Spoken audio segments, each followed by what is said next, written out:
Hello, everybody. Welcome to Sports Scope. I'm your host, Robert Butler.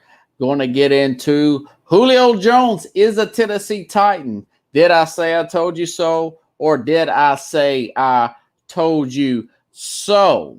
All right. What is the Dallas Mavericks going to do about Luka Doncic? We'll get into that series. Great games here. We have interesting story on Robert Kraft,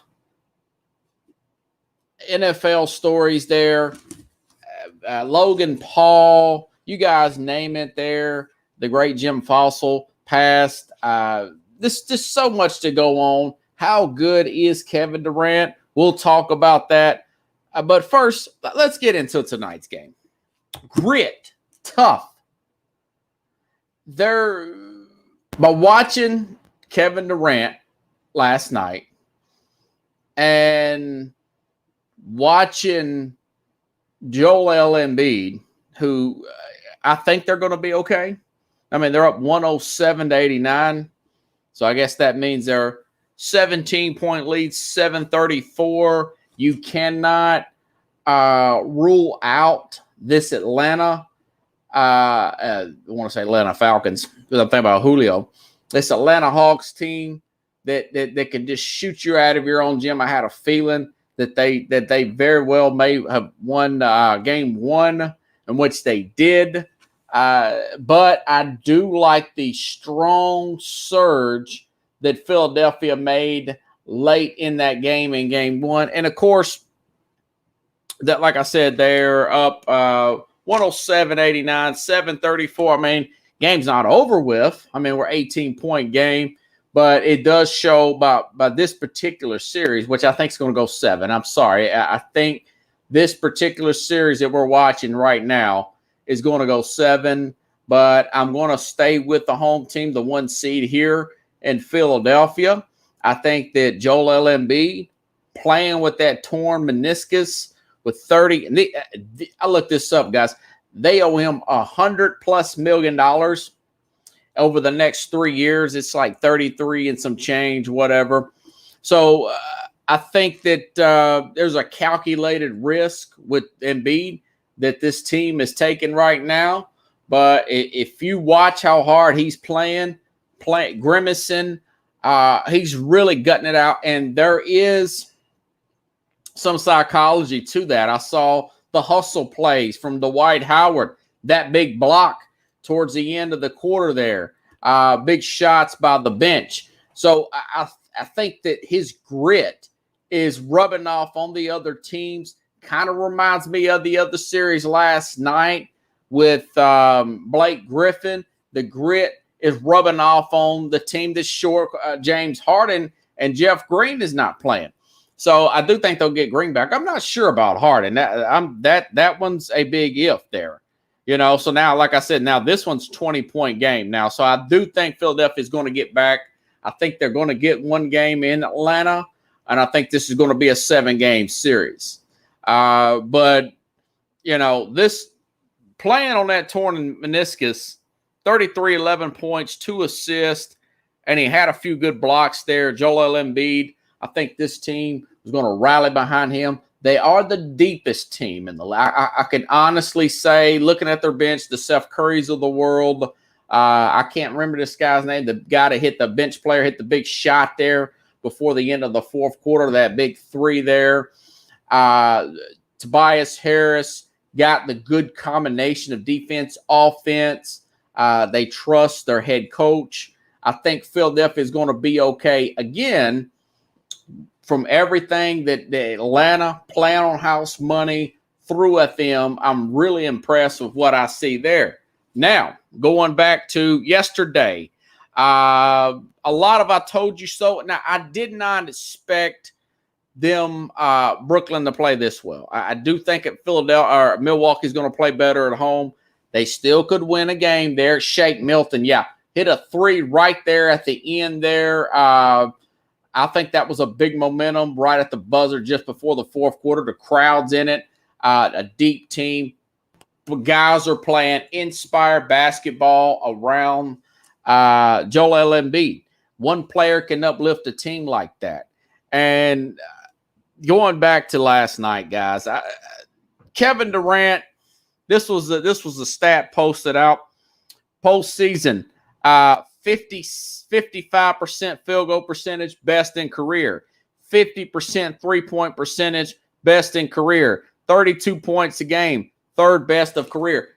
He's not going to play. He's at that critical 32-year-old age where he's got the right combination of athleticism with the mental game. You see what I'm saying? And people don't realize how talented this guy really is. I don't think, going back to Durant, that he realized how talented he was until he got with Golden State, started, it really bothered him about going there to that easy 73-win team. And I think that now that he's at Brooklyn, he has realized how actually talented he is. I think there was some insecurity issues there. And again, I've told you guys this on this program from the get-go. Again, you got to use Westbrook as an example. Look how lack of success Westbrook teams have had in the playoffs. I do not think, and I may be wrong with this, but I do not think he has won a single playoff series without Durant. If he has, it's like 1 out of 6 or whatever the number is. And Durant he's the best player in the NBA right now. I love what Joel Embiid did tonight. Is still doing. They're still playing, 110-91. I mean, if they blow this, they deserve to lose. So that's how good this guy. He's the best player as of today. June the 8th, my mom's birthday. She got the card in the mail. 2021, he's the best player in the league. 2 years from now, I think that will probably be Luka Doncic in Dallas. We see that. Nikola Jokic is the MVP. He just that story broke late this afternoon. Now, Jokic is a guy to come. He's a second-round pick. I do not think they're going to win this series, not unless Paul gets hurt. Paul gets hurt every year. Paul just came back from a shoulder injury. They played great last night. But if Paul gets hurt, I think Denver wins. If Paul don't, 6 or 7, I think they're going to win that, win a game or two in Denver. The Joker is that good. Joker is the latest, highest, lowest, however you want to put it. Lowest, I guess lowest would be the proper way to put it. Drafted player ever to win the MVP, Pickles. I didn't know if you knew that or not. Nikola Jokic was a late second-round pick. And that just goes to show you hard work, dedication goes a long way. Okay? But, I feel good about my pick with this Brooklyn team. I was a little concerned about Harden, but as I told you guys at the beginning, thank you, Brian, good to see you. As I told you guys at the very beginning, when we started talking about this big three, these three guys, Durant, Irvin, and of course Harden, they're all about a year or two younger than the Boston big three with Kevin Garnett, Paul Pierce, and of course Ray Allen. So they are in their physical and mental primes. So that was what, and mind you, what did I say here that the other national people have not said? I consider myself in their league. I'm just not making Colin Cowherd or that other clown, Stephen A. Smith, or the other clown, Skip Bayless's money. But I did say this. Defense is communication and effort. And I said that their age is about the same. They're a year younger, which means they're better athletically than the Boston big three. in 2008, the Boston Big Three won year one. Nobody else said that. If they did, I did not hear that. I think this Brooklyn team's going to win. Blake Griffin is a guy. It was drafted to a crappy racist owner. We remember that. Had to deal with the worst organization in sports. Then they got Chris Paul. By the way, Chris Paul did finish fourth in MVP vote, and he should have finished higher. But that's just my opinion. Kudos to Tom Thibodeau. I think he should have won coach of the regular season, but that's all a different story. But Blake Griffin, and then he gets shipped off to Detroit. He gets the basketball blues like a lot of players do. And then he's in his 30s now. He's mature, and he's playing his rear end off. And I'm happy for him. I'm happy for Durant. I'm happy for Steve Nash, and his offensive coordinator is Mike D'Antoni, which is the former head coach there. So I think they're cooking with gas right now. I think they're going to win this whole thing, not unless Durant gets hurt.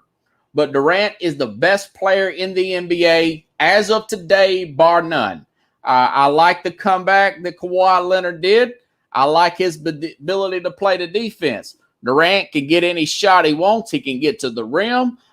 He can make the outside shot, Pickles. He can block you at the rim.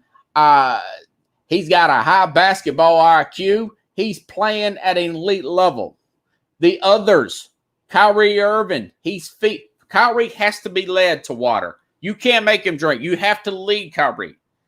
You know, everybody on this team wants to prove something, okay? Steve Nash, he won 2 MVPs as a player, never got over the hump in Phoenix. Mike D'Antoni, his assistant, never won anything. His team's never played a lick of defense. Kevin Durant wants to prove that he can win without Golden State and get rid of that stigma.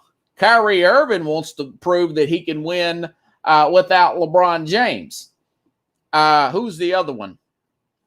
Blake Griffin wants to prove that he can win without Chris Paul and all that came about that from the Clippers. So these guys, no matter how much talent that you and I see that they have a chip on their shoulder. They feel like they're underdogs in Brooklyn.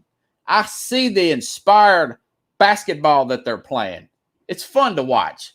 I mean, Pickles, I thought that was a NCAA 1 versus 16 yesterday. They were up by 40-something points.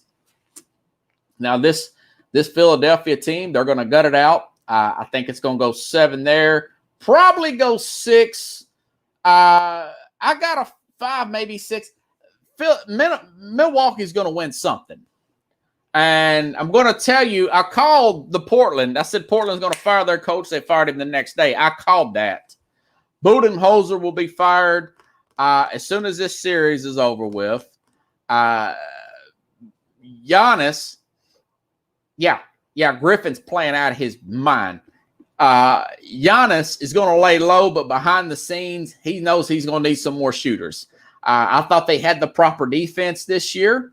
But he's going to go after somebody. He's going to vow to get another player. He's got to work on his outside game. He looked great in the regular season. But when you get these guys focused like this Brooklyn team is so locked in right now, the sky's the limit. That talent, they're actually getting all of their talent. They're never going to play like this on a Tuesday in January. But now that the money's on the line, these guys are playing great. Like I said, Milwaukee will probably fire Budenholzer when this is over with. They're going to go after some more shooters. Giannis is going to work on his outside shot. He's still under contract a few more years. Will they make another splash and try to get another big-name free agent, or will they get more role players? Your guess is good as mine. It starts with the coaching.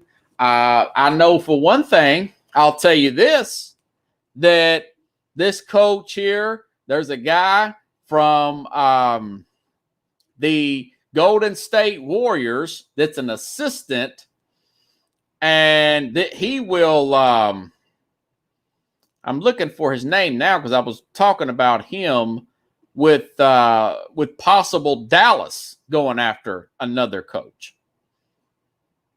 And I'm trying to find his name, folks. You just have to bear with me. I got drenched today. I had a rough day, to say the least, walking in the rain. Very irritated. Didn't walk in the rain. I got drenched getting out these lock boxes for my my medical carrier job. Okay, so there's a guy. Now I said what I'm saying also applies to Dallas. You have a guy who is ready-made now, Luka Doncic. Luka is only 22, but he's playing like a 20. He's playing like a 26, 27. He's playing like a Joel Embiid. He's playing like a Giannis Antetokounmpo. He's at that level. He started playing at 14 years old. So Rick Carlisle has been there for a long time. I think the fact that he calls plays every single possession, that's running off some free agents. I think they got to get more creative offensively. And quite frankly, this guy's supposed to be a defensive coach. They're still not playing well defensively. So Porzingis has woefully underachieved. And he made a comment today that he's not being utilized enough in this system. So Rick Carlisle, you really have to look at Rick Carlisle. He's been there over 10 years. You guys know me in this 10-year thing. I said that about Ainge, and I was right, Boston. He's also been there since 2008, Rick Carlisle. So he's over his 10-year rule, okay? I think that now, of course, Cuban's saying that he's safe, but I think that they should move on from Carlisle. But there's a Golden State assistant that's now looking for a head coaching job. His name is Jerron Collins. He has been an assistant under Steve Kerr for about since 2014. That's 7 years. He's ready, okay? He's ready. McMillan. He's too much of a micromanager, Pickles. Yeah. Rick Carlisle is saying, let me put this on there. Carlisle's overdue. He's too much of a micromanager. Nate McMillan in Atlanta. Atlanta is the number one defense in the playoffs. Before this game, I haven't looked, but they were the number one defensive team in this playoffs. They're shooting a three ball like nobody's business. This league is a league of tempo, good passing, excellent perimeter shooting. Everybody needs to be a shooter. Joel Embiid hit a few threes today. We saw what Durant did. We're not asking it. We saw that all the sharpshooters at Atlanta's got Kevin Huerter is a sharpshooter now. Gallinari. Atlanta's scary. Lou Williams. Bogdanovich. Of course, Trae Young. They are scary good. So this is a spread, three-ball shooting lead, dribble drive, call a play. This going up here, freelancing, running off dribble. Yeah, Kyrie makes it look good. But when you got a Durant and you've got that kind of hustle, that kind of depth, it works. But you got to have some form of, yes, a triangle-like offense where you're moving the ball, getting the best shot. You're taking more three-point shots. Daryl Morey understands that. The guy that really pushed analytics to the middle. He's the general manager of Philadelphia. Guys like Steph Curry made it even more prevalent to do that. We saw how good Atlanta's playing. We saw that tremendous performance by this Brooklyn team. So Atlanta, they're playing the best defense and they're shooting the ball the best. If they had one more big player, they can win the whole thing this year. Think if Durant was on this Atlanta team, they could win the championship. But so anyways, same thing. Got them. I would make a change in Dallas. Milwaukee's going to make a change. Those teams need one more player. Throw in. We talked about Portland the other day. Damian Lillard is really quiet. I think he may request a trade at some point. I think if you're Portland, you make a big splash there. Maybe Jerron Williams gets hired there. Bring in a big name, or you move him. Odds are they'll probably have to move him and start over because people don't want to play there that are in their dead heat of their prime. Or maybe they can make a big trade and bring in like a Bradley Beal, but they really need a big. They need a big who can defend, one that can score, and they definitely need more coaching, different type of coaching, and that's what they got now. I mean, they've already made that move and got rid of their head coach. So, this is we got some good playoffs. I feel good about my predictions. I think if Paul plays, Phoenix will get past Denver. That's not saying a lot, I know. I'm still sticking with my preseason Utah, Brooklyn over Utah to win the whole thing. I think Utah will, even with Conley hurt, I think Utah will win this series. With this LA Clipper team, I am a little concerned about the Mike Conley injury there to the hamstring, but I do think that this team defends well. Top 5 defense, top 5 offense. Now that they've got Mitchell back, I think Mitchell was a big contributor there. We'll see how this plays. I understand they don't have wings that play good defense with Utah, but I do like the chemistry better there. And in case you're wondering, they are 2-1 against this Clipper team in the regular season. Conley did not play in, I think, 2 of those 3 games. So, yes, that is what I think of that. Okay, I wanted to start off this show with this story, but that was such a good game. This back and forth with Atlanta was such a good game, and that was a gritty performance by, again, Joel Embiid. I think that game's over with, isn't it, Pickles? 114-97. Looks like they're still up 17. Oh, Julio Jones. Okay, this is a football show. Julio Jones, as I predicted, Tennessee would have been the best fit. Well, the move was made. Tennessee has him. 2nd-round pick. I wish it would have been a conditional 2nd-round pick if he plays X amount of snaps, X amount of games, what so have you. That didn't happen. Tennessee gives up a 2 and a 4 next year. They get Julio and a 6 in return. Tennessee swallows that $15.3 million cap hit that Julio brings, which is the highest in the NFL. That being said, we have reports out today in Rappaport, one of the best in the business, NFL Network. Tennessee has officially restructured Ryan Tannehill's contract to free up $18 million more in money.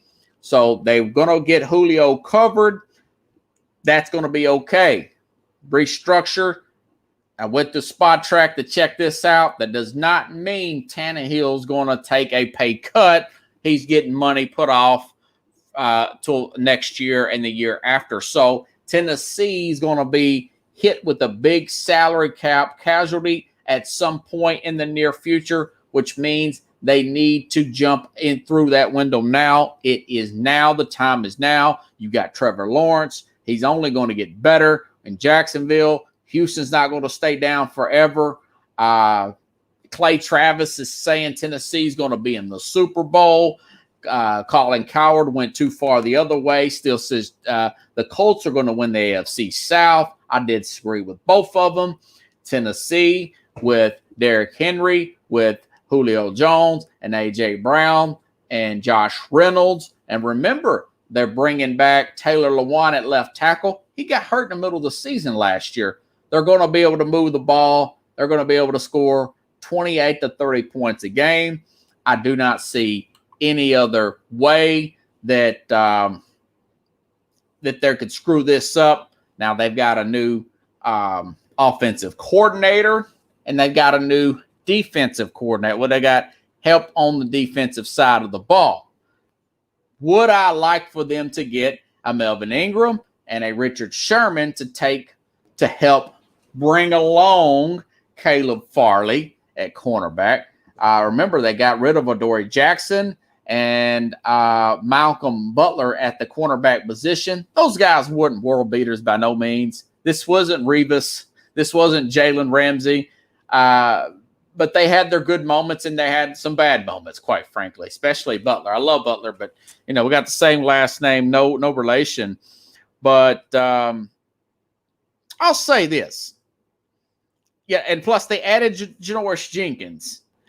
This team, and I still stand by what I said the other day, it's not as much on the field offensively. It's the psychological aspect of bringing on a star of Julio's status. It tells the other players that we believe in you, but also we are expecting to do big things this year. Somebody brought up the drop pass that Corey Davis had in the Baltimore game. They could have turned it around. Tennessee could have went on and scored a go-ahead touchdown or whatever. That's true. That is true. Julio Jones makes those catches that Corey Davis does not. He makes those catches. But I'll say this. A.J. Brown, this is my prediction, will still be the number one receiver on this team. You didn't think I'd say that. By the way, Julio says, I don't want your number. Give me number 2. We're going to single digits this year. Give me number 2. You can keep your 11. And A.J. Brown says, that's okay, brother. I appreciate it. I'll keep 11. You can get number 2. So Julio's going to be number 2. A.J. Brown is keeping his 11 number. What does that mean? It says that I want to be here. I want to win. He has a chip on his shoulder. This team was 4 wins last year. They haven't been to the playoffs in a while. He's been out of shape, in my opinion. You keep having those hamstring injuries. You're coming up out of shape. He's going to be motivated. He's had the football blues in Atlanta. Talked about this before with other players. Randy Moss, I thought he was completely washed up with the Raiders, folks. I thought he went to the Raiders. Man, one game, Pickles, I was watching him with the Raiders, Randy Moss, 2006. He's looking up in the stands. I mean, he was lost out there. Next year, he goes to New England, and he breaks all these receiving records. He gets young again. He totally remembers how to play the game again. So he will be rejuvenated. This is a Blake Griffin. The Blake Griffin for Julio. So Julio's a lot more talented player. He was often seen as the best receiver in the league most of those 10 years in Atlanta. He's made well over $100 million. This isn't about money. He still wants another stab at a Super Bowl type of team, and Tennessee's got the roster to do it. Like I said, it's, you've got Jim Schwartz, you've got to help out at defensive coordinator now. They're still going to have some issues against the pass, but they are going to be better against the run next year. I was hesitant to pick Tennessee to win the South again until I seen that murder's row first 5 games for the Colts. The Colts' schedule seems a little bit more difficult. Tennessee seems more favorable. Jacksonville and Houston, I don't think they're going to be relevant this year. Jacksonville may upset some teams. They may beat Tennessee. When you got a talent like Lawrence, you're going to something could happen. They may beat the Colts one game. They beat them last year, and they may beat Tennessee one game. I wouldn't rule that out. Hold on, everybody. I've got to change out my podcast here. 29:55. Okay, now I'm back. All righty then. Now, here we go. So, my thing is, now I am totally totally have the confidence now that convinced is the word I'm looking for, that Tennessee's going to win this division. They're going to win the AFC South. Are they better player for player than Cleveland? No. Are they better player for player than Kansas City? Probably not. But that could be close. I like Kansas City's defense better. Buffalo is a coin toss. They beat Buffalo last year. That's a coin toss. So that's just the AFC. I think they'll probably win this division. I think they'll probably win a game past this. I don't know how good the defense is going to play. Again, they brought in Bud Dupree off of an injury. We don't know how good he's going to be. They brought in Caleb Farley. He's listed as a starter at corner pickles, which means he's going to get roasted early. That's why they're going to have to be aggressive and score some points with Julio AJ, and I think they will. So, I mean, you got Kevin Byard there, Jonathan Simmons. You want an all-pro year, Jeffrey Simmons, whatever. You want an all-pro year out of him. This Atelier guy that they brought in from the Colts, you need a better-than-average performance out of him. The linebacker play's got to get better. But I do like the strength there with Evans there. But it's those pass rushers. I'd much rather add in a Melvin Ingram and throw in a veteran than a Richard Sherman, then add Julio. Maybe Tennessee can do some more restructuring and bring these guys in. And John Robertson, by the way, send the message that we need to get to the Super Bowl this year because our window may be closing. We may have to start over, okay? Do a Mickey Loomis, where they're going to be way over next year. That's the general manager of the New Orleans Saints. Okay? So it's, like I said, they've created $18 million in space. 15 of that's going to Julio. They're going to be a fun watch. There's a buzz around town. A lot of the kids like it. It's going to be great for fantasy football. But to getting the Super Bowl and winning it, I just told you there's too many what ifs on defense. You still got to get stops in this league. But they're going to be able to run the ball. They're going to be able to spread the field. They will be better offensively. They lost Jonnu Smith, and they lost this slot receiver last year and Corey Davis. And you are replacing this guys with they got a rookie out of Louisville that's supposed to be a big catch for the fourth round. So I think the offense will be that much better. If they put up 24 points and a half points a game, they're going to put up 28 this year. Well, if that's going to be true, if my prediction's right, the average football game is about 4 to 4.5 points. The average point spreads 3 to 4 points, 3.5 to 4 points. I think that will put them over the top to beat the Colts in the AFC South. That's the most confidence I have in this team, okay? So, in other news, Tennessee also, and this could be a big thing, this could be nothing. They signed a gold medal wrestler, Adam Kuhn. And this guy was recruited, All-American, recruited by the University of Michigan, but did not play college football. He last played football, period, in 2013. Now, Antonio Gates did not even play college football.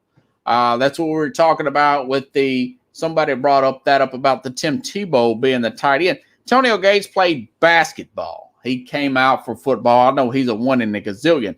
This guy was a big recruit, but he went to the Olympics. He wrestled in college. And his footwork's good enough. I'm sure they're not paying him anything.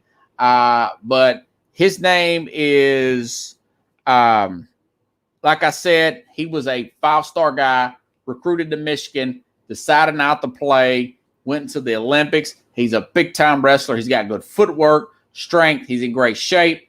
We'll see how it works out. John Robertson and the Tennessee Scouts apparently like this guy. He is from His name is Adam Coon.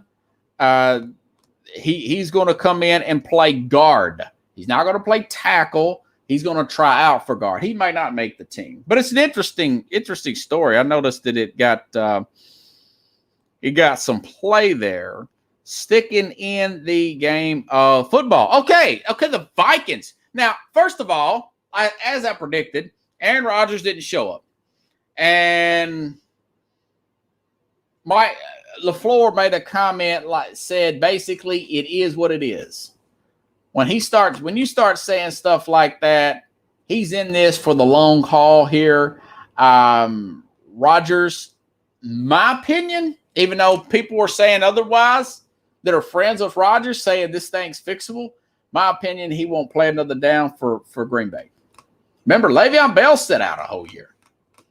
So this is not unheard of. That was just a few years ago. Difference between Le'Veon Bell and Aaron Rodgers is people giving Le'Veon Bell a hard way to go because he plays running back.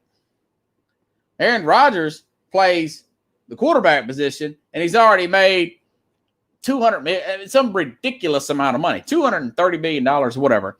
So that $95,000 fine is nothing. So what does this mean? The NFC North, and there was a report out, this other guy was terrible. Jordan Love's terrible again in practice today. And so Kirk Cousins and this rebuilt Minnesota defense, they just signed another good player the other day, Bashaud Breeland with Patrick Peterson. They had awful cornerback play last year. Their safety play was awful.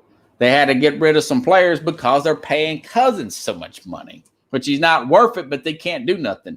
They're using Gary Kubiak's son, still going to run the offense, still going to have a good running game. So as of today, on this June 8th, if things remain the same, Pickles, the Minnesota Vikings will be my pick to win the NFC North. I think Jordan Love's going to be that bad.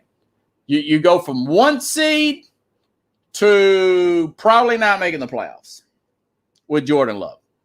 That's the difference between Aaron Rodgers and everybody else. Yeah, they used Bashaud Breeland. Really good cornerback. I'm surprised Kansas City didn't bring him back. But they're putting him with Patrick Peterson, another good cornerback. Zimmer is good with defensive guys. The word gets around the league. He's a good guy to play for. Defense is always going to play well, except for last year. No pass rush, and the secondary was all jacked up. Too many young players. So I think they rebound nicely, and I think they're going to win the North if Rodgers don't come back. I'm thinking he don't. If he does come back, and then, of course, Adam Scheffner saying as far as Rodgers, the quote unquote, strong as hell on not coming back.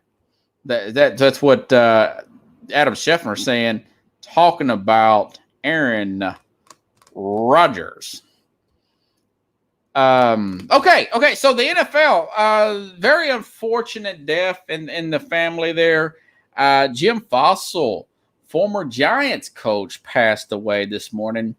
Around 1 o'clock, had a heart attack out in the Las Vegas area. Fossil was the coach of the Giants when they went to the Super Bowl in 2000. I remember one coach of the year in 97. This guy played offensive coordinator for Denver, Baltimore, had a few jobs in the semi-pro leagues there. Fossil was a coach of that Giant team. They lost 38-7 to the Ravens in that 2000 Super Bowl. One that I thought Tennessee Titans should have got to. They just blew their opportunity. But that particular Super Bowl, I know Michael Strahan was bummed out about it today. I remember hearing him say something. Sid Rosenberg out of New York City was good friends. He talked with Fossil about their game after 9/11. When he went back to the airport, he realized there was all those cars there. Once they came back, Jim Fossil, when they had a Monday night football game, Pickles, on 9/10 the night before. On Monday, the Broncos played the Giants. They flew into town and in the airport, and Fossil says he recalls pulling up to a commercial airline, and it happened to be Flight 93. And he noticed that there were several cars there when he went back to the airport at a spot where he normally knows that the cars are usually gone. That's because the people that were dead that were on that airplane. So, but Fossil, Michael Strahan says that loss, going back to that 2000 Super Bowl to the Ravens, said it bothered him for years. You know, he said that really bothered him for years. And he said, you know, thank God for the 2007 that beat the Patriots. He said him and Amani Toomer, they said that it just bothered them. That they just they played so well coming into the game. They took their foot off the gas from a mental perspective and thought that they would match up really well. And that Raven team played great and dominated them. But he said, you know, he felt rejuvenated when they came back and won in 2007 there. Other news, Tony Jefferson, torn ACL, former Ravens safety, will go play with the 49ers this year. Pro Bowl level player, 29 years old. You know, this 49er team, I tell you guys, they've had some injuries to the offensive line today. A guy tore his ACL in practice. It wasn't a big name player. Nobody. It wasn't Trent Williams or anything. But I say this, that this team is going to be one that I'm going to look closely to possibly get back to the Super Bowl. I like their secondary. I like their safety. I like their pass rush, running game, and the fact that Jimmy G is going to be really motivated to come back and prove himself. And I think he will. I really do. Going in a little bit, not a orthodox order, but we'll stay in the NFL since I'm in the NFL. Okay, Robert Kraft he got a surprise Bentley as a birthday gift from three people. I want to say it was Jay-Z, Meek Mill, and is a rapper from Philadelphia. The Philadelphia owner of the 76ers, I want to say.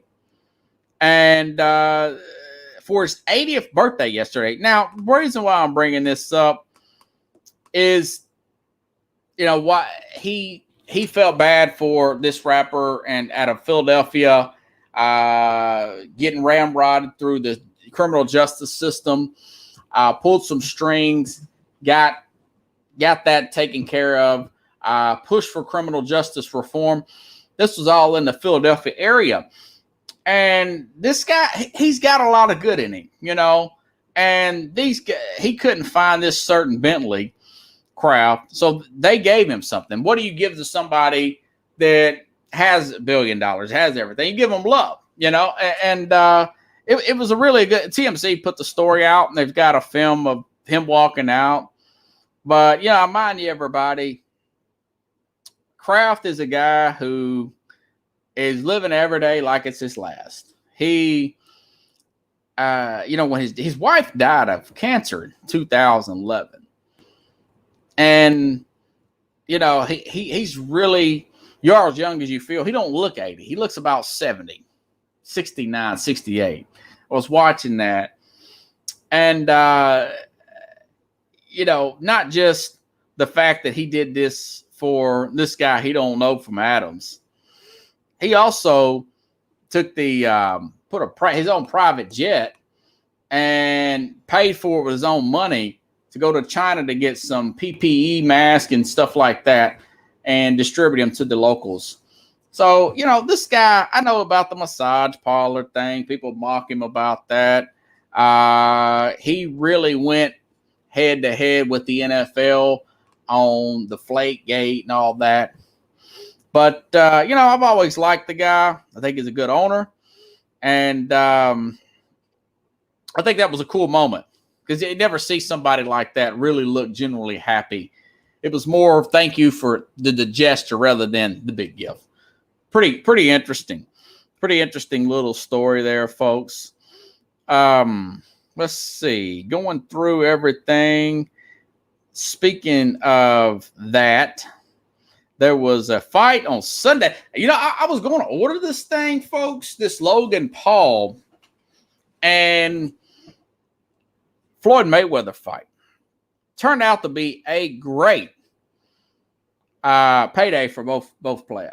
This guy went 8 rounds with Mayweather. There's no judges or nothing. He's got a big height advantage. I want to say Logan Paul's 26. His brother, his younger brother, who knocked out Nate Robertson, is 24. But, you know, there's some admiration for Logan Paul because I got a little Logan Paul in me, guys. You know, I'm trying to get this program going on a Periscope channel through because I have a regional accent and nobody wants to hire me. But listen, listen to what Paul said, Logan Paul, before the fight. In 2015, I moved to Los Angeles every morning and every night. I look myself in the mirror and repeat 10 times, I will be the biggest entertainer in the world. I have no idea how or when it would happen, but after 6 years of manifestation, it's happening. Life is a wild ride. Now, this was at 3:57 June 6th, which was Sunday. This was before he had to fight. And here's a quote that he said after the fight, which I thought was pretty cool. If I could find it here, go to my Twitter page. Of course, when I go to it, interesting little quote. He's talking about believing in yourself because the guy made $30 million. My understanding, or $20 million. But reports are now Mayweather, and I like what Mayweather said to it too. But I'm going to get you guys this line. I thought it was pretty good. This is Logan Paul after the fight, beating the odds on fighting Mayweather for 8 rounds. I don't want anyone to tell me anything is impossible ever again. The fact that I'm in here with one of the greatest boxers of all time proves that the odds can be beat.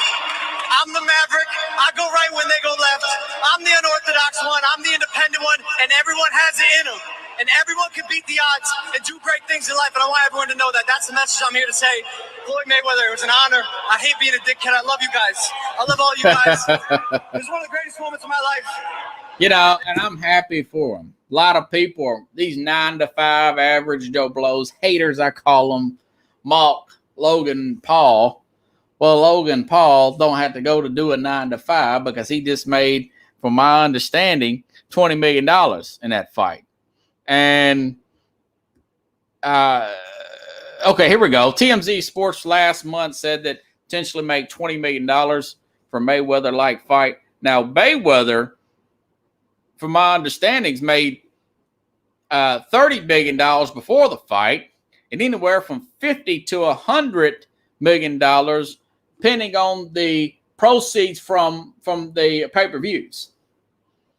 And somebody asked him about Legacy, and he said, Legacy don't pay the bills. Legacy does not pay the bills. So I commend both Floyd Mayweather and Logan Paul. Again, I'm a Logan Paul, folks. You know, I started this show with the phone off the Periscope app. You know, nobody's going to hire me with this accent. But if I have a big enough following and I work as hard and take big chances like your Logan Pauls of the world, where I'm a big enough draw where they can't turn me down. So kudos to Logan Paul, man. I really like that story. I'm not mad at Mayweather. Mayweather's 44 years old. Logan Paul's 24. He's about 6'1". Mayweather's shorter than me. He's like 5'6", 5'7". Major weight difference. This would not be a regular sanctioned fight if Logan Paul was a major boxer. This would not be a fair fight. But, you know, he is a YouTuber. This guy has been practicing for a while. His first fight was very close. It was against an MMA guy, the boxing, but it was very close. His brother's probably a little bit better than him. He's the one that knocked out Nate Robertson, and he beat this other guy. So his brother's working his way up the ranks too. Two YouTubers with a dream, Pickles, you know. But I like that. You know, I didn't order because it was on Sunday night. If it had been on Saturday, I think I would have ordered. I would have been the sucker that ordered that fight. Okay. Johnny Manziel. If I can find this screenshot, I got another story here for you. Says he signed $30,000 in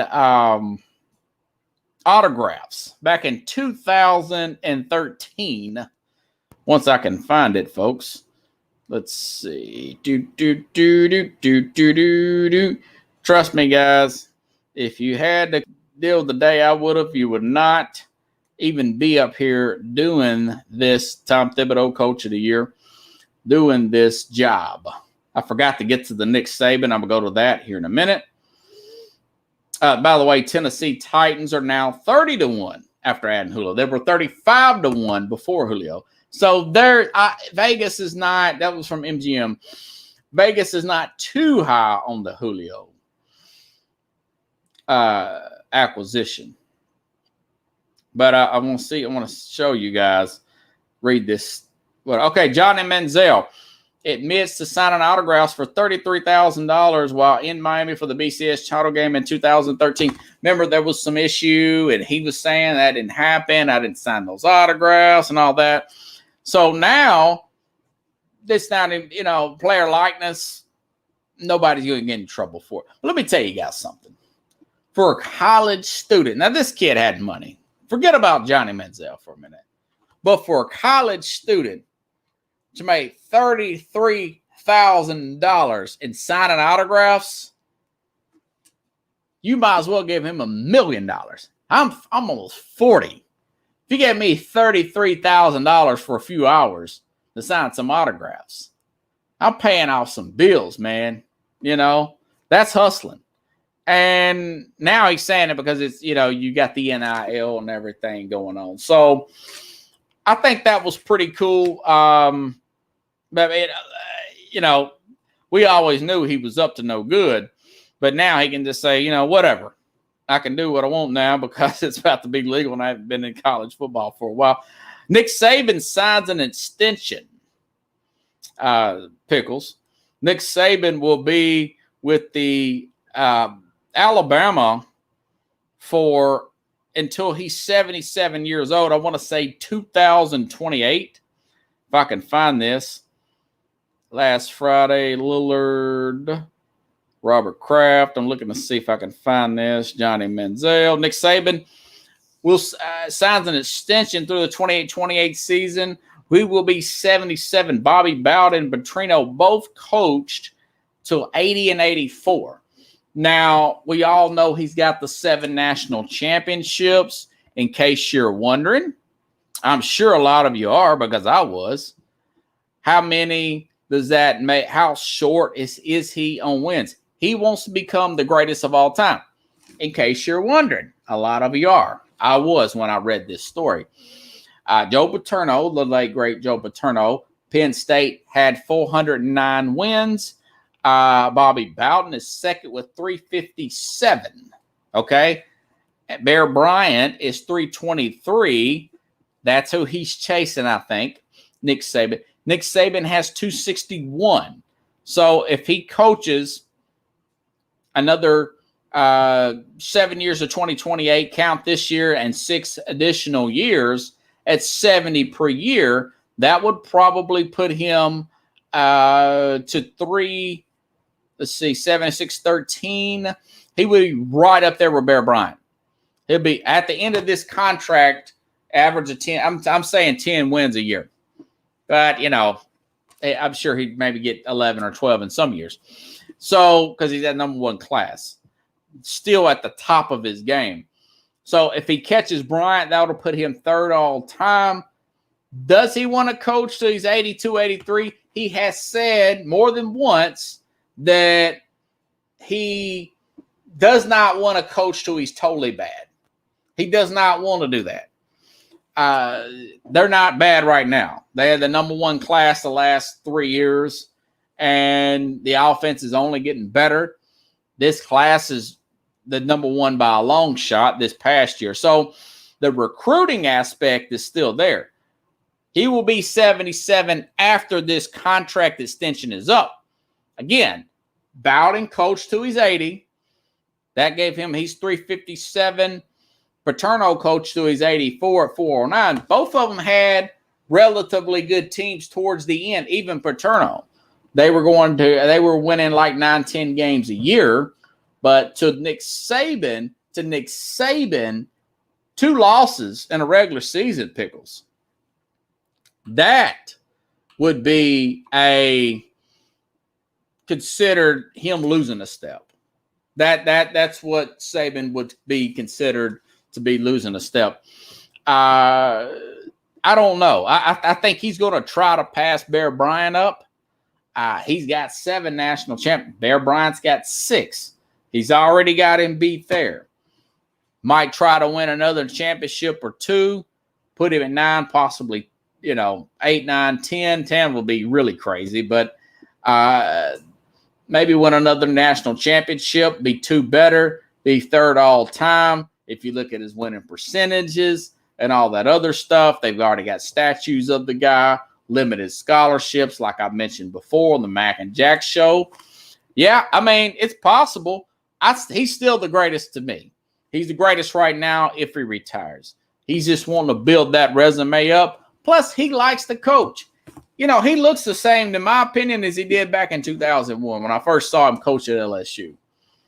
I mean, you look at him up close and you see the wrinkles and stuff, but if you look at him just hair, tone, body type, the guy looks the same to me. So that's bad news for everybody else, but I don't wait for the other guy to get bad. I want my team to come up,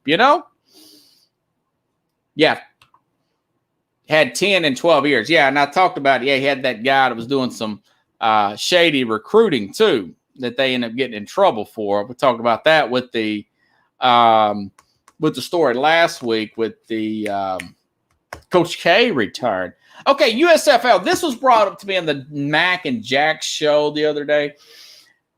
It's supposed to be back. Fox has the rights to it. Next spring, the USFL originally came on in 83. The name is being used going back to last year. The XFL made a return. COVID happened. Prior to that, the XFL, Street Football League, originally came out in like 2001. Only had 1 season as well. The AAF was also 1 season. Dick Ebersol's son started the AAF. That lasted 1 year. That guy, young guy, over his head. The guy that started NBC Sports and everything. That was really his son. He was way over his head. But you had the guy that started with the WWF son there, Vince McMahon. He screwed. He didn't even attempt to bring back the XFL this year. So my point is, and then you throw in the NFL Europe, that got shut down. I guess the NFL got tired of that. The Arena Football League's been shut down. So as much as I know in theory it'll work, if you have the right patience, like I said on the Mac and Jack show, if you have the right amount of patience, if you have the right amount of resources, money resources, a committed broadcast partner, it'll work. But until that is shown to me, I'm going to say it's not going to work. Like I said, from everything I just read, AAF 1 year, XFL 2-time loser, USFL, no matter what you said, that's 1-time loser too. Arena Football League, God knows there's these other leagues. So you have to have that kind of, hold on, let me make sure that I'm not losing my.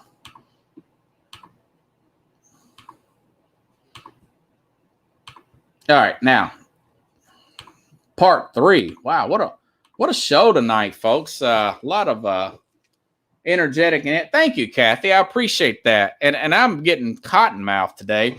You know, sometimes I have these shows and I think I'm going to be terrible because I had a rough day today. And then I end up knocking out of the park. That's because you all are being supportive. I appreciate that, Kathy. I got your message there on the Zelle app there. I think I'll be okay with Bank of America, but I'm going to contact them and see how that works. But either ways, okay, Pickles, there was some Major League Baseball news today. I don't know if Carlos is out there, but I did read that story you told me that MLB will be enforcing a rule for a possible 10-game suspension without pay to check pitchers, Pickles, for foreign substance. And Garrett Cole, Major League pitcher, highly compensated, New York Yankee pitcher, was asked this today about this, Pickles. Damn, I'm happy. And it did not come over well. It was very awkward. And I want to play that soundbite. This is Garrett Cole, the Garrett Cole from the New York Yankees. If I can find it, I'm trying to go up on my. It was a late afternoon story. Major League Baseball is threatening to suspend and will be enforcing pitchers using substance on the baseball. Garrett Cole had quite an answer when asked about using, listen to this, Pickles, spider tack, sticky substance on the mound. This is Garrett Cole's answer. Have you ever used spider tack while pitching? I don't. Long pause. I don't know. I don't know if. I don't know quite. I don't quite know how to answer that, to be honest. I mean, Garrett Cole. there are customs and practices that have been passed down from older players to younger players, from the last generation of players to this generation of players, and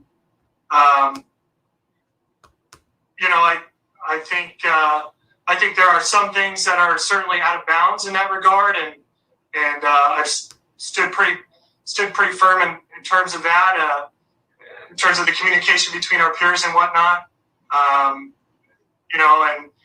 Again, like I mentioned earlier, there's, this is important to a lot of people that love the game, and this is including the players in this room, including fans, including teams. And so, if MLB wants to, legislate some more stuff, that's a conversation that we can have. Well, that's not the answer that I would want him to say. Pickles, I tell you. I'll tell you this.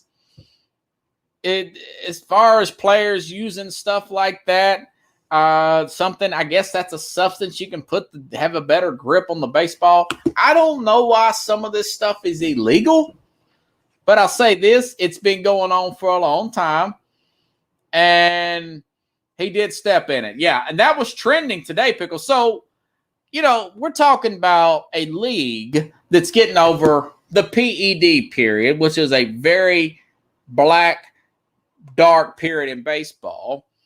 And then you have the cork bat, the famous cork bat incident. The one I'm thinking about is Sammy Sosa breaking that bat and then the umpire picking that bat up because he knew that was a weird break like that.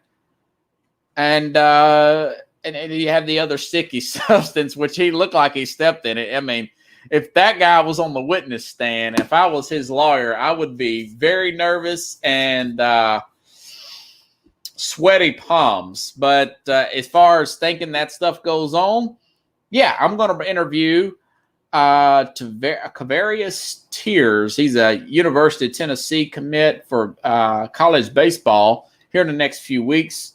I may ask him about that, if that's being used. Baseball is such a traditional sport, Pickles. They have, chewing tobacco was a big thing. Tony Gwynn, I want to say, died of cancer using chewing tobacco. They're big in chewing tobacco, certain things that pitchers put on. Baseball is so routine. It's so caught up into their tradition. If you show up the pitcher, we're going to hit you. You hit our guy, then we're going to hit your guy. You can't be aggressive late in the innings if you're not up by a certain run. There was a story with Tony La Russa with the White Sox a few weeks ago, getting onto his own player for taking a home run swing on ball 3. You got the chewing tobacco, which they made strides with that. I mean, poor Tony Gwynn. You had the PED era. You've got, like you said, Pickles, Don Drysdale. A lot of these old school guys, these old rules, stuff that players put on their hands, cork bats, steroids. It's an interesting sport in its own right. Maybe they get a hard way to go because there's more games played. There's more opportunity to find it out. And the base football is not perfect. You had the Flake Gate, Bounty Gate with the Saints. We had Sticky. Dad was telling me about that with players putting that on their hands to catch footballs. That was out of bounds in the NFL. The Flake Gate was the Tom Brady. Spygate was with Bill Belichick. Yeah, but in baseball, that seems to be more prevalent. I don't know, but I think this is going to be a big deal. I think that it'll be something that that baseball wouldn't have mentioned it if it wasn't a major thing going on right now. So keep an eye out for potential pitchers to get suspended. So hopefully Garrett Cole will, Lester Hayes, you're striking Stickles, Pickles, you're naming all these older players here. I think the Chargers were warming up footballs on the side. They're wiping down footballs, and you're not supposed to, if they're wet, you're not supposed to wipe them down on the sideline. That was some kind of rule. As far as cheating in football, I know the NFL, the Atlanta Falcons, I want to say, was fine, and possibly the Colts. Don't quote me on that, but I know the Falcons for pumping illegal crowd noise a few years ago. But it's just, anything to get an edge, man. Anything to get an edge. That's interesting story there, Carlos. I appreciate you sending me that, my friend. I'm trying to see if I've got anything else.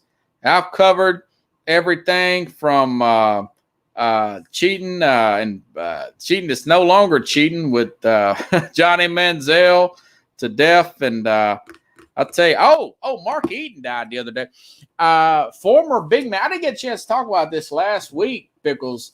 Former center of the Utah Jazz, 7'4", Mark Eaton. My dad and myself used to call this guy, played in the 90s with Karl Malone, John Stockton, call him Mountain Man. And when I read he died, I figured he, big guys like that, poor guy probably had a heart attack or something. Well, I found out he died in a mountain bike accident. So, Mountain Man dying in a mountain bike accident, go figure. Just kidding, not to make light of it, but Eaton is you hate to see that, I was hoping that was not real, but that was a interesting. I don't know what happened there. Yeah, bike wreck. People got to be careful. You got to wear a helmet, man. I don't know what happened there, but the Mountain Man died in a mountain bike accident, and no, that is not me making that up, even though I didn't mean for it to come out that way. It just kind of did. But anyways, if you guys like the show, share the show. You got an hour and 9 minutes of me today. I'm going to have to get a big sip of water here. I really appreciate everybody watching. I'm going to watch this later game here. I know we've got one more, Utah. I hope I was right about that game. Utah and the Clippers. I like Utah to win this series in 6 or 7 games. And I like Brooklyn to finish out Milwaukee. I like Philadelphia in seven, unless Embiid gets hurt again, to win that series as well. So now, but it looks like the Jazz are down by 12. So sometimes, here's my thing about that. Sometimes when you have a team that comes off a really competitive series, they're playing at a certain type of urgency, team speed to a team that's been off about a week. It takes that other team a few quarters to get into the game. So the Clippers may very well steal this game. I noticed they're up by 10. That's all. This is a little food for thought. But anyways, I will see you guys Thursday here on Sports Scope. Again, if you like the show, share the show. I will be back around 9 p.m. Central Time here Thursday on Sports Scope.